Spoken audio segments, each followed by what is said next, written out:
Thank you Sanjay. और आप सभी को मेरा गुड इवनिंग, जय भीम।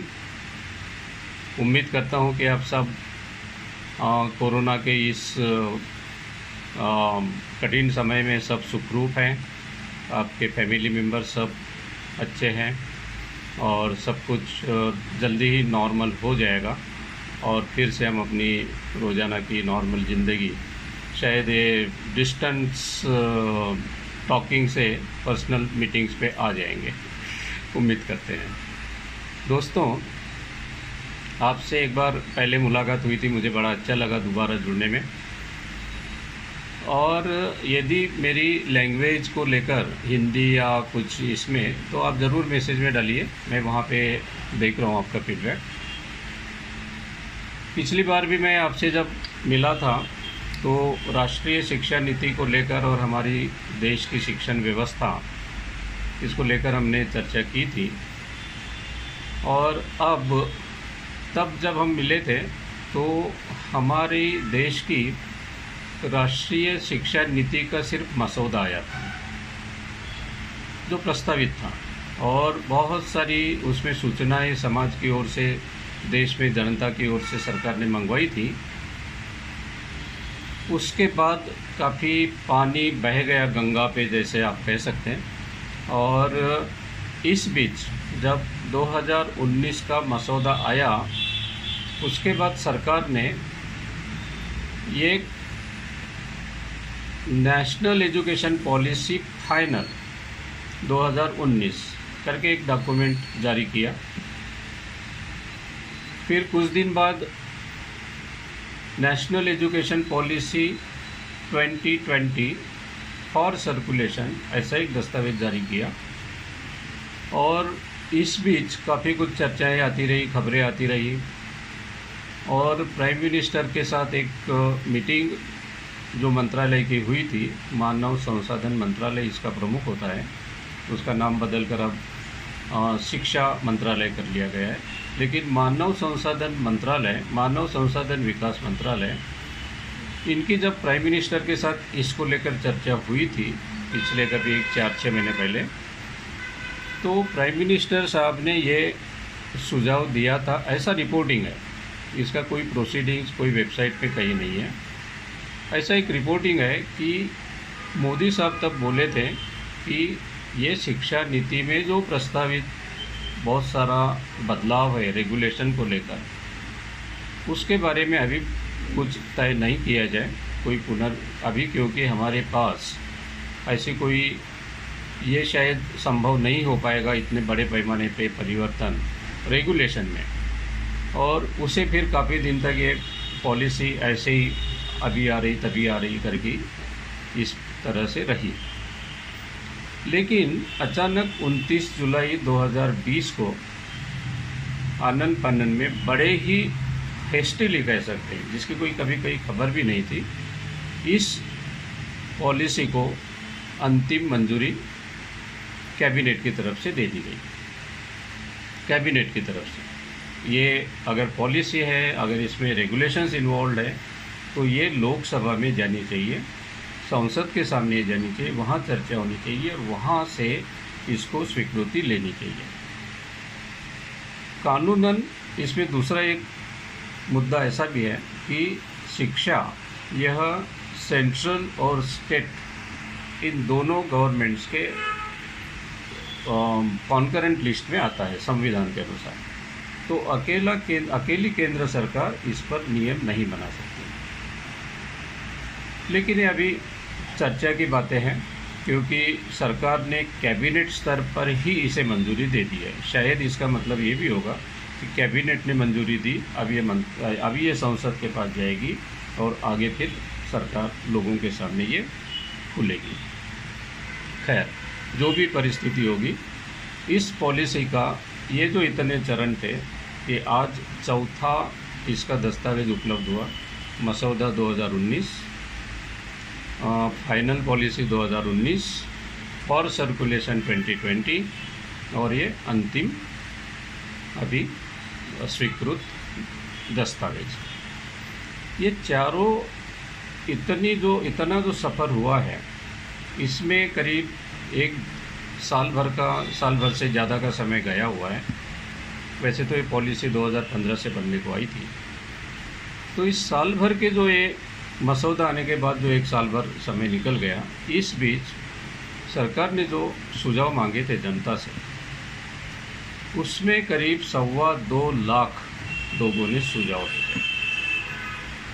हमने भी अपने स्तर पर शिक्षण संघर्ष समिति समन्वय समिति नागपुर की ओर से हमने विस्तार से मंत्रालय को, मानव संसाधन विकास मंत्री को केंद्र स्तर पर और सभी सांसदों को एक विस्तार से पत्र भेजा।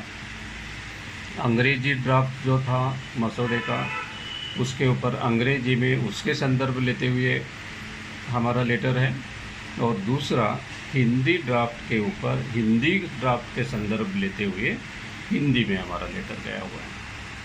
बड़े दुख के साथ कहना पड़ रहा कि हमने सभी सांसदों को ये खत भेजा, लेकिन किसी भी सांसद ने उसको एक्नॉलेज भी नहीं किया। मंत्रालय से तो कोई उम्मीद है नहीं। खैर, लेकिन अगर इस पे 2-2.25 लाख लोगों ने अपने सुझाव भेजे, और निश्चित रूप से बहुत सारी आपत्तियां इस पॉलिसी की अंडरलाइनिंग प्रिंसिपल्स को लेकर रही होगी। इस पॉलिसी की जो आत्मा है, जिसको मैं कह सकता हूँ, उसको लेकर बहुत सारे रिजर्वेशंस रहे हैं और बहुत सारे लोगों ने उसके ऊपर हरकत अपनी भेजी होगी। लेकिन सरकार का ये कहना कि सभी लोगों के सुझाव को ध्यान में रखने के बाद हमने ये पॉलिसी अंतिम रूप दिया है और उसको स्वीकृति दी है, तो ये कहना पड़ेगा कि अगर इस पॉलिसी में कुछ खामियां हैं, इस पॉलिसी को लेकर लोगों के दिल में कोई डर है, और बहुत सारे लोगों के दिल में डर है, तो फिर लोगों ने अगर इसे अपने सुझावों में विरोध नहीं किया, इसको स्वीकृति दे दी, तो फिर मैं तो ये कह सकता हूँ कि हमारी जनता, हम अपने ही पैरों पर कुल्हाड़ी मारने के लिए माहिर हो गए इतने दिनों के शासन में। इस पॉलिसी में इसके एक हमने जो ड्राफ्ट पॉलिसी आई थी, उस पर हमने करीब 10 ऐसे निकाले थे मुद्दे, जिसमें हमें लगता है कि ये इस पॉलिसी का आत्मा है। क्या थे मुद्दे? एक था कि पूरी तरह से इन शिक्षा संस्थानों को स्वायत्तता दे दी जाए, पूरी तरह से। उन्हें फी निर्धारण की स्वायत्तता हो, उन्हें पाठ्यक्रम तय करने की स्वायत्तता हो, सिलेबस जिसको कहते हैं, और एडमिनिस्ट्रेटिव उनको पूरी तरह से छूट हो। ये ड्राफ्ट में भी था, ये बाकी जो पॉलिसी डॉक्यूमेंट्स आए थे उसमें भी था, और अंतिम पॉलिसी में भी ये है।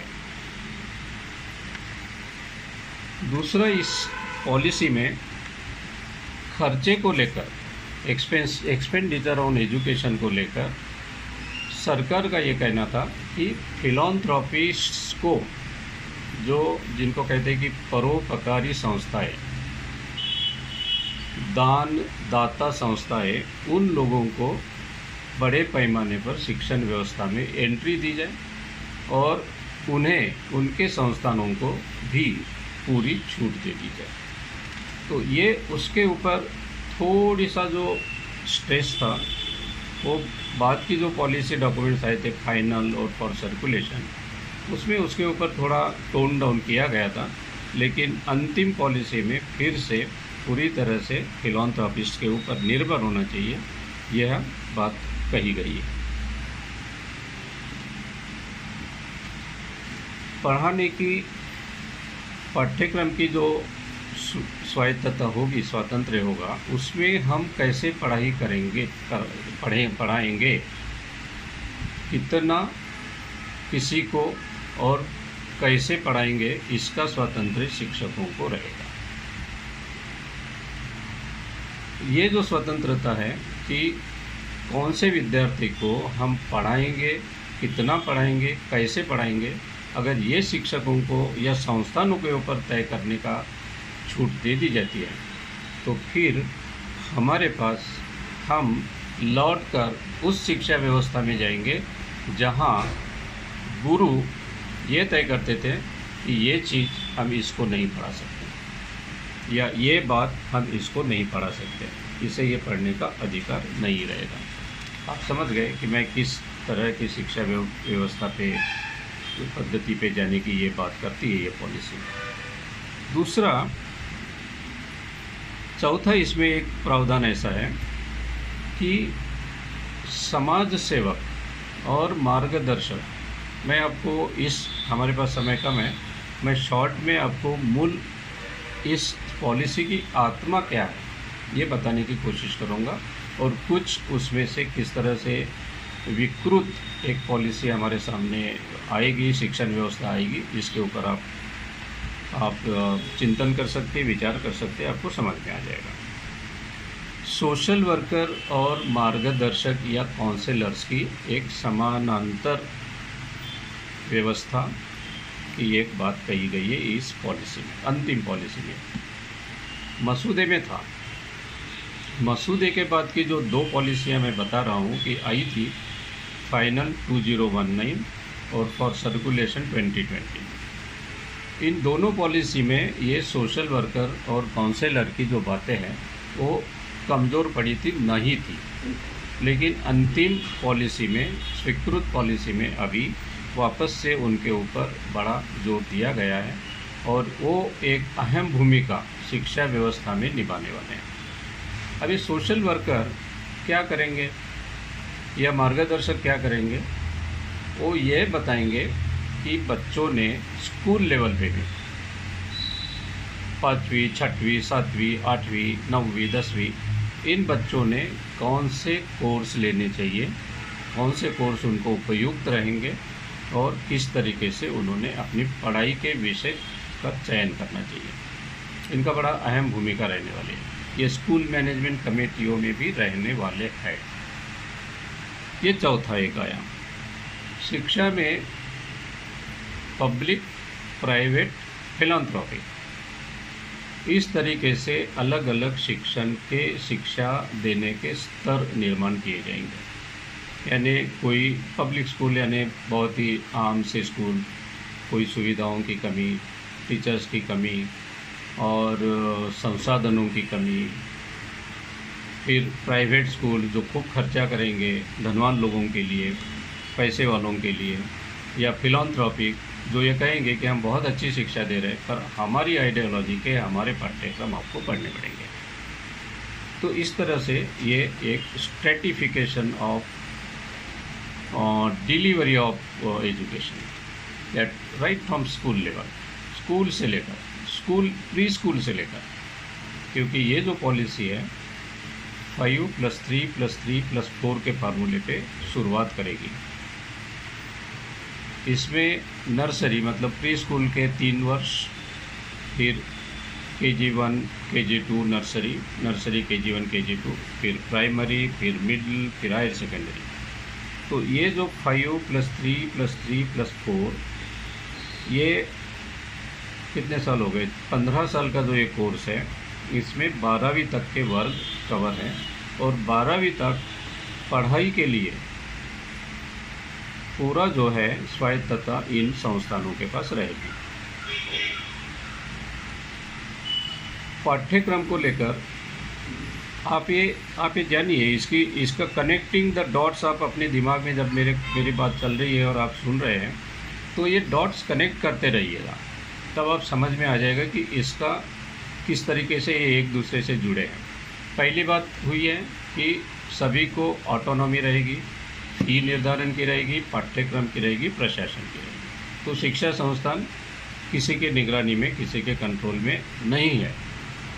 ऐसा नहीं कि बिल्कुल भी नहीं है, वो मैं आपको बाद में आता हूँ उस बात पे। तो पहले तो उन्हें स्वतंत्रता है, फिर उसमें फिलैंथ्रोपी वालों को ज़्यादा पैसा लगाने की छूट दे रखी है, क्योंकि फाइनेंसिंग को लेकर सरकार की नीयत बिल्कुल भी नहीं कि इसमें बहुत ज़्यादा खर्चा किया जाए, इसलिए फिलॉन्थ्रोपिस्ट उनको कहते हैं कि रोप इन करेंगे। तो आप ये कनेक्ट कीजिए। फिर पढ़ाने के जो तरीके होंगे, पेडागॉजी जिसको कह सकते हैं, इसको लेकर पूरी स्वायत्तता रहेगी कि किस तरह से वो पढ़ाएंगे। उसमें सोशल वर्कर्स और काउंसलर्स इन्फ्लुएंस करेंगे। अलग अलग स्कूल डिलीवरी, एजुकेशन डिलीवरी के अलग अलग मॉडल्स होंगे। उसमें ऊपर नीचे डिस्क्रिमिनेशन के लिए बहुत स्कोप रहेगा, भेदभाव के लिए स्कोप रहेगा, और सरकार उसे ये कहेगी कि भाई आप जो अफोर्ड करते वहाँ पढ़िए, वी कांट। तो स्तरीकरण रहेगा। पाठ्यक्रम में किसी तरीके का भी हार्ड एंड फास्ट सेपरेशन नहीं रहेगा। पाठ्यक्रम की स्वायत्तता होना अलग है, और सरकार ने यह बात की स्वीकृति देना कि कोई भी सेपरेशन हार्ड एंड फास्ट नहीं होगा। मसलन कि आर्ट्स वाला साइंस ले सकेगा, साइंस वाला कॉमर्स ले सकेगा, उसका लॉ ले सकेगा, हॉबीज़ ले सकेगा। और आज जो बच्चे पढ़ाई करते हैं उनको म्यूज़िक हो गया, डांस हो गया, पेंटिंग हो गया, फिजिकल ट्रेनिंग हो गई, या वुड वर्क हो गया, या क्ले आर्ट हो गया, ये सब हॉबीज़ में आता है। फोटोग्राफी हो गया, ये सब हॉबीज़ में पढ़ाया जाता है और है, बच्चे कर सकते हैं और ये पढ़ाना भी चाहिए। लेकिन अब सरकार ये कहती है कि ये जितनी भी हॉबीज़ है, चाहे गेम्स हो, स्पोर्ट्स हो, म्यूज़िक हो, डांस हो, व्हाटएवर, जो भी हॉबीज़ है वो क्यूरिकुलर के सब्जेक्ट्स करके पढ़ाए जाएंगे, और बच्चों को ये आज़ादी रहेगी कि वो कोई भी विषय चुनकर अपना 10वीं, 11वीं, 12वीं ग्रेजुएशन कर सकता है। अब अगर मिट्टी के बर्तन बनाने की विद्या लेकर कोई 12वीं हो जाता है और उसके साथ कोई छुटपुट और भी सब्जेक्ट ले लेता है, पेंटिंग ले लेता है, ये ले लेता है, वो ले लेता है, तो कितने बच्चे हायर एजुकेशन के लिए साइंस स्ट्रीम में या लॉ स्ट्रीम में या ह्यूमैनिटीज़ में भी जा सकेंगे।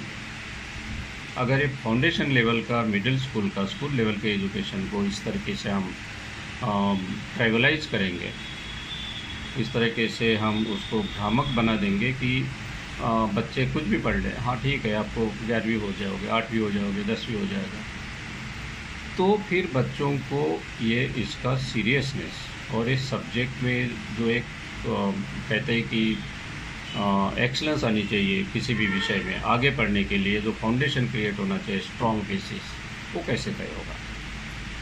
ये एक व्यवस्था इसमें कर डाली।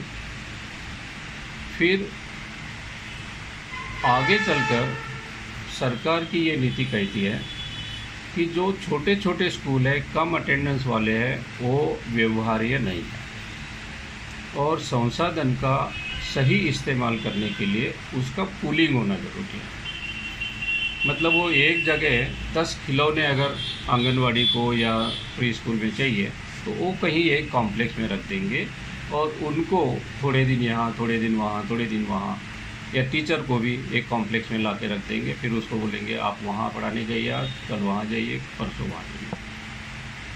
तो उसके लिए फिर वो स्कूल कॉम्प्लेक्स बनेंगे या SEZ बनेंगे, स्पेशल एजुकेशन जोन, एक नया मॉडल। इस नए मॉडल में ये बिल्कुल भी स्पष्ट नहीं है कि वो संसाधन अगर वहाँ जाते हैं, एक जगह करते हैं, तो वो किस एरिया में होंगे, वो तालुका लेवल पे होंगे, ग्राम लेवल पे तो संभव नहीं है। अगर कॉम्प्लेक्स बनना है और छोटी स्कूल्स गांव में नहीं चल सकती, तो अगर कॉम्प्लेक्स बनाने पड़े तो इसका मतलब वो इतनी दूर होंगे कि बच्चों को वहाँ पढ़ने जाने के लिए क्या सुविधा होगी, क्या वो जा सकेंगे। पूरी इस राष्ट्रीय शिक्षा नीति में, चाहे वो 19 का मसौदा हो, चाहे बीच में आए हुए ड्राफ्ट हो, या चाहे अंतिम ये जो स्वीकृत पॉलिसी है, यहाँ इस पूरी पॉलिसी में कहीं पर भी इस बात का जिक्र नहीं है कि छोटे बच्चों के लिए स्कूल का अंतर, घर से स्कूल का अंतर कितना होना चाहिए, उसके क्या मानक हो। और उस मानक को रखते हुए स्कूल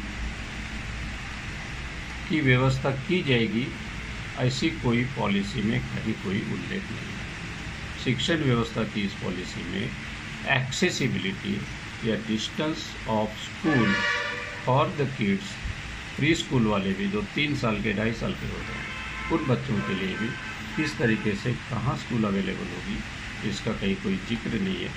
जिक्र है तो सिर्फ ये है कि आंगनवाड़ियाँ जो है उनको मजबूत करेंगे, स्कूलों में प्री स्कूल रहेगा वो उनको मजबूत करेंगे। लेकिन स्कूल कॉम्प्लेक्स अगर बनाए जाते हैं और आंगनवाड़ियों को भी इस तरीके से उनके साथ जोड़ दिया जाता है, तो बच्चों को एक्सेसिबिलिटी का क्या मानक रहेंगे, क्या पैमाने रहेंगे, इसका कहीं कोई इस पॉलिसी में उल्लेख नहीं है। एक 8वां डॉट आप कनेक्ट कीजिए कि बच्चों को छात्रवृत्ति, फाइनेंशियल एड के बगैर हमारी 90% जनता पढ़ नहीं सकती। कुछ ना कुछ तरीके से उनको फाइनेंशियल एड की ज़रूरत पड़ेगी, और जो अभी तक सरकारें छात्रवृत्ति के माध्यम से देती है। लेकिन इस पॉलिसी में छात्रवृत्ति को लेकर केवल लफ्फाजी की है, और जो एक प्रावधान की बात अगर करें पूरी पॉलिसी में, तो पॉलिसी डिसीजन की, तो 3 लाइन में एक पैराग्राफ लिया गया है कि छात्रवृत्ति नेशनल स्कॉलरशिप पोर्टल के माध्यम से सभी को दी जाएगी। लेकिन ये नेशनल स्कॉलरशिप पोर्टल क्या होगा, कैसा होगा, सिंगल विंडो कंसेप्ट में रहेगा, लेकिन ये कहाँ होगा, कैसे होगा, कौन मैनेज करेगा, और पूरे देश में ये शिष्यवृत्ति वितरण का काम संभाल पाएगा भी क्या। मतलब ये कि छात्रवृत्ति की जो व्यवस्था अभी है उसे और भी ज़्यादा से ज़्यादा जटिल बनाया। आरक्षण को लेकर 2019 के मसौदे में सिर्फ एक बार उसका जिक्र आया था, और उसमें ये लिखा था कि पब्लिक और private HEI higher education institutions will not be bound to provide reservations. ना दिया जाए, आरक्षण ना दिया जाए, इस तरीके से उस पर उसका जिक्र है। जब बहुत हो हल्ला हुआ और ये हुआ, तो जो 2019 का एक ड्राफ्ट जारी हुआ था उसमें फिर उसको जोड़ा गया कि ये दे दिया जाए, नो को ओके कर दिया, नो हटा दिया, दे दिया जाए कर दिया। फिर जब एक फॉर सर्कुलेशन ड्राफ्ट आया 2020 का, वो दोनों निकल गए और आरक्षण को लेकर ये प्रोविज़न आ गया कि टीचर्स को दिया जाए, टीचर्स की भर्ती में आरक्षण दिया जाए। और अब 2020 का जो अप्रूव्ड ड्राफ्ट आया है, सरकार ने जिसको मान्यता दी, इस ड्राफ्ट में आरक्षण का कहीं कोई जिक्र है नहीं,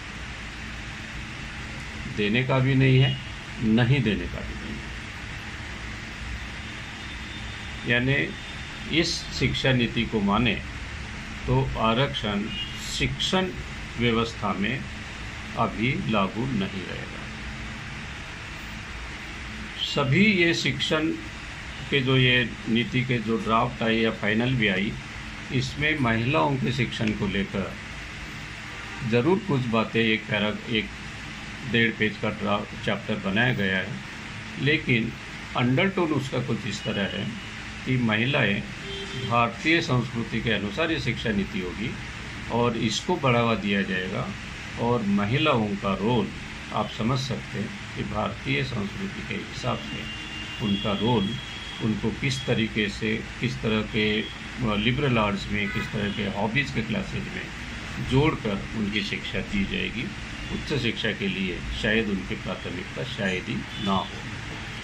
तो ये कुल 10 ऐसे मुद्दे हैं जिनके ऊपर हमने अपनी आपत्ति भेजी थी, और जो मसूदे के एक अंडरलाइंग प्रिंसिपल्स थे, और जो सभी ड्राफ्ट्स में अभी तक जितने भी दस्तावेज जारी हुए, जो अंतिम दस्तावेज आया उसमें भी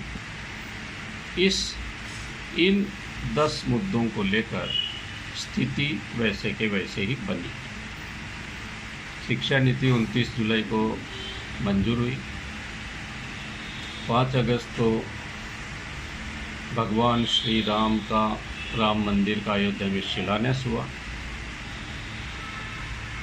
ये शायद बड़ा योगायोग होगा, लेकिन बात ऐसी है कि 29 जुलाई को जब ये पॉलिसी मंजूर हुई तो केवल इसके कुछ सैलेंट फीचर्स जो लुभावने मुद्दे थे उसको ही मीडिया को दिया गया। मीडिया इसमें 2-3 दिन उलझी रही, खूब इसको सिर पे लेके मीडिया ने बहुत ऐसी हवा फैलाई कि ये शिक्षा नीति जो है ये पूरे देश का काया पलट कर देगी और इस नीति के हिसाब से इस देश में सही मायने में राम राज्य आने वाला है, जिसका शिलान्यास बाद में 5 अगस्त को हुआ। और 5 अगस्त के पहले 1-2-3 दिन पहले से और बाद में पूरा मीडिया पे वापस से राम मंदिर पे आ गया। अब अगर राम मंदिर आ रहा तो ये 10 मुद्दे हम कह सकते कि ये रावण के 10 सिर हैं। हालांकि मैं रावण को बहुत ही प्रामाणिक शासक मानता हूँ, बहुत ही विद्वान शासक मानता हूँ, लेकिन चूँकि अब रामायण की बात चल रही, राम राज्य की बातें चल रही, तो फिर ये रावण के 10 सिर हैं, जिनको अगर एक साथ जोड़ के देखा जाए तो वो इस तरह विकराल राक्षसी रूप लेगा, जैसी कल्पना बनाई जाती है राक्षस की, ऐसा विकराल राक्षसी रूप ले लेगा कि ये शिक्षा नीति 85% आम जनता को आगे की किसी भी तरक्की से पूरी तरह से बंदिश कर देगा। और ये पॉलिसी केवल policy for elites, education only for elites, बड़े प्रस्तापित पैसे वाले जो लोग हैं वही इस पॉलिसी के अंतर्गत शिक्षा, अच्छी शिक्षा ले सकेंगे।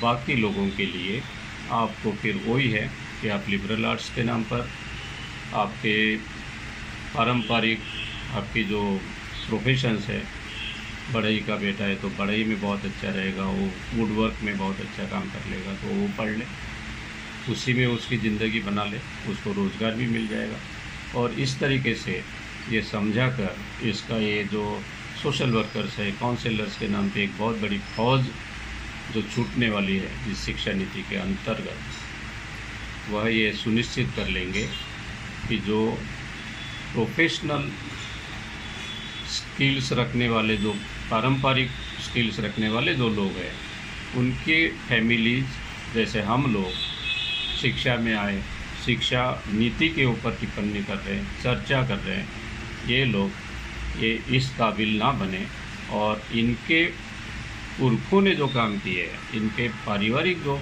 इनके प्रोफेशंस रहे हैं, वो प्रोफेशंस इनको स्कूल समय से ही इनको पढ़ाना शुरू करें। इसके ऊपर उनके ऊपर जोर डाला जाए और उनको ये बताया जाए कि आप इसमें माहिर हो सकते हैं और यही आपके लिए भविष्य के लिए अच्छा है। इसके अंतर्गत आपको रोज़गार भी मिल जाएगा, क्योंकि फिलॉन्थ्रोपिस्ट है। तो फिलॉन्थ्रोपिस्ट यानी आप हम जो छुटपुट दान देते वो नहीं होते। इन बड़ी इन्वेस्टमेंट्स के लिए फिलॉन्थ्रोपिस्ट आर ऑलवेज कॉरपोरेट हाउसेज, और कॉरपोरेट हाउसेज जब फिलॉन्थ्रोपी के नाम पे पैसा लगाएंगे तो आप और हम ये समझ सकते हैं कि वो उनकी नीति और उनकी प्रायोरिटीज़ क्या होगी। तो इस पॉलिसी में ये अगर 10 रावण के सिर हम जोड़ के देख लेते हैं तो हम देखते हैं कि ये पॉलिसी एक राक्षस के रूप में हमारे सामने उपस्थित हुई है। सरकार इस शिक्षा नीति पे कुछ भी खर्चा नहीं करना चाहती। हम ये क्यों कह रहे हैं? सरकार ने पहली पॉलिसी में ये प्रपोजल किया था कि 6% ऑफ जीडीपी, जो शुरू की पॉलिसी से 6% जीडीपी का सरकार शिक्षा पे खर्चा करे। कस्तूरी रंगन साहब की कमेटी ने थोड़ा ज़्यादा दिमाग दौड़ाया और किसी ने उनको शायद ये समझाने की कोशिश की कि सरकार जो खर्चा करती है गवर्नमेंट एक्सपेंडिचर, वो शिक्षा पर जो खर्चा होता वो गवर्नमेंट एक्सपेंडिचर का 10% हो रहा है। तो क्यों न हम इसे 20% तक करने का सुझाव दें। उससे ये होगा क्या कि 10% जो खर्चा सरकार करती है out of its own expenditure, शिक्षा के ऊपर जो 10% होता है, it happens to be 3% of GDP, equivalent to 3% of GDP। अगर 10% खर्चा 3% ऑफ GDP हो जाता है तो 20% करने से 6% हो जाएगा। इस तरीके से थोड़ी चालाकी से ये सुझाव देने की कोशिश की, उसका बड़े ज़ोर से विरोध हुआ और ये सरकार के ध्यान में लाया गया कि 10% सरकारी खर्च का 20% करने से GDP का 6% नहीं होगा। वो इसलिए कि GDP ये बढ़ते रहती है, जबकि सरकारी खर्चा ये फाइनेंशियल प्रूडेंस के नाम पे और वैसे भी खर्चा कम होना चाहिए सरकार का, इसलिए सरकार अपने खर्चों पे नियंत्रण रखती है और उसे कम से कम रखने की कोशिश करती है। अगर उसका 10% या 20% हम करने की सोचें तो शिक्षा के ऊपर सरकार का खर्चा सिर्फ 3 या 4% ऑफ GDP ही बना रहेगा। वो 20% भी हो जाएगा, 25% भी हो जाएगा तो भी GDP के 6% तक नहीं जा सकता। अब सरकार ने क्या किया है कि ये इससे बचने के लिए इस पॉलिसी में ये मान्य कर लिया कि हम सरकार जो है 6% ऑफ GDP खर्चा करेगी।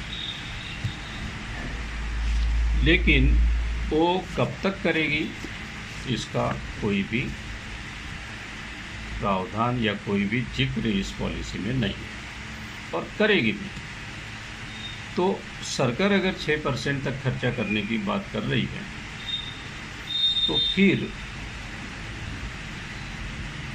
निजी संस्थानों को, चाहे वो फिलॉन्थ्रोपिक हो चाहे प्राइवेट हो, उन्हें पूरी तरह से फी निर्धारण की बात क्यों बताई जाए।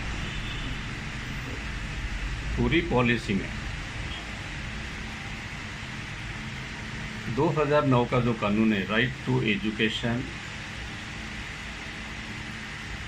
Right of children for free and compulsory education up to 14 years, इस पॉलिसी में ये कहने के लिए कहते हैं कि हम इसे राइट टू एजुकेशन जो है हमें 12वीं क्लास तक ले जाएंगे। 14 ईयर्स तक बोले तो 12वीं तक नहीं हो पाता है, 9वीं तक, 8वीं तक ही हो पाएगा। तो हमें 12वीं तक राइट टू एजुकेशन का हमें एक्सटेंड करेंगे। और पूरी पॉलिसी में ये right of the children for free and compulsory education अगर ये करना है तो सरकार को क्या करना पड़ेगा कि सरकार को इनकी सब बच्चों की फ़ी माफ़ करनी पड़ेगी और इनको ये सुनिश्चित करना पड़ेगा, चाहे प्राइवेट हो, चाहे फिलॉन्थ्रोपिक हो, चाहे पब्लिक स्कूल हो, सरकारी स्कूल हो, उनको किसी तरह की कोई फीस नहीं लगेगी। लेकिन सरकार पूरी पॉलिसी में ये कहीं पर भी इसका जिक्र नहीं करती। इस तरीके से हम फ्री एजुकेशन देंगे। उल्टा प्रोविज़न से ये कहते हैं कि जो भी फीस निर्धारण होगा ये संस्थानों को, स्कूल मैनेजमेंट्स को यह बताने की कोशिश की जाएगी। We will have to trust, ये शब्द है कि we will have to trust the managements that they don't exploit the parents and students। वह फी निर्धारण में ये जिसे कह सकते हैं कि रीजनेबलनेस रखेंगे और बच्चों के ऊपर ज़्यादा फीस का बर्डन नहीं डालेंगे। सरकार ये कोशिश करेगी, उनको कन्विंस करने की कोशिश करेगी कि वह संस्थान, प्राइवेट मैनेजमेंट्स, वह ज़्यादा से ज़्यादा बच्चों को फ्री शिफ्ट दे, स्कॉलरशिप दे, फी वेवर दे। फी वेवर कौन देगा? स्कॉलरशिप्स कौन देगा? मैनेजमेंट देगी, स्कूल वाले। अगर वो फ्री वेवर देते हैं कुछ भी बच्चों को, चाहे SC ST के हो, चाहे माइनॉरिटीज़ के हो, चाहे गरीब लोगों के, उनके बच्चों को अगर वो फ्री वेवर देते हैं या स्कॉलरशिप्स देते हैं कुछ बच्चों को, तो आप सोचिए कि उनका जो फ़ी का बाकी लोगों के ऊपर जो फ़ी है वो उसका लोड बाकी बच्चों के ऊपर जाने वाला है। क्योंकि सरकार ये भी कहती है इसी पॉलिसी में कि उनको इतनी फीस लगाने की ज़रूर छूट दी जाएगी ताकि उनके खर्चे निकल सकें, so that they recover their cost. अगर वो अपनी कॉस्ट रिकवर करते हैं उसके हिसाब से फ़ी निर्धारण करते हैं और कुछ बच्चों को फ्रीशिप भी देते हैं, स्कॉलरशिप भी देते हैं, तो फिर उनको क्या करना होगा कि जिनको फ्रीशिप नहीं देते, जिनको स्कॉलरशिप नहीं दे पाते, उनको ज़्यादा फीस लगानी होगी। यानी 6% जो सरकार कहती है कि हम खर्चा करेंगे, उसमें से ये फ़ी वेवर या एजुकेशन ट्यूशन फ़ी जो है बच्चों की वो नहीं है, क्योंकि सरकार कहती है वो संस्थान अपने हिसाब से वसूल कर ले, अपनी कॉस्ट वसूल कर ले। हायर एजुकेशन में भी ये है। अब फिर अगर उनको पूरी स्वायत्तता दी जाए तो सरकार क्या करेगी? एक प्रावधान यह है कि स्कूल एजुकेशन, स्टेट का जो स्कूल डिपार्टमेंट ऑफ स्कूल्स होता है वो आज स्कूल्स का रेगुलेशन करता है, कुछ स्कूल्स को परमिशन देता है और स्कूल्स कुछ पब्लिक जो स्कूल्स है, सरकारी स्कूल्स है, वो चलाता भी है। तीनों रोल इसमें। पॉलिसी का इस डिपार्टमेंट के ऊपर आरोप है कि ये डिपार्टमेंट मैनेजमेंट, स्कूल मैनेजमेंट्स की तरफ से नफ़ाखोरी रोकने पे असफल रही है। प्राइवेट स्कूलों ने फॉर प्रॉफिट एजुकेशन कर डाला और शिक्षा विभाग पूरी तरह से नाकाम रहा। अब इसके ऊपर उपाय क्या है पॉलिसी में? पॉलिसी कहती है इसलिए शिक्षा विभाग को नियंत्रण से अलग कर दिया जाएगा। State department of school will not B engaged in any, आपको मैं हिंदी में उसका पढ़ के ही बताता हूँ। स्टेट एजुकेशन डिपार्टमेंट सार्वजनिक शिक्षा प्रणाली के निरंतर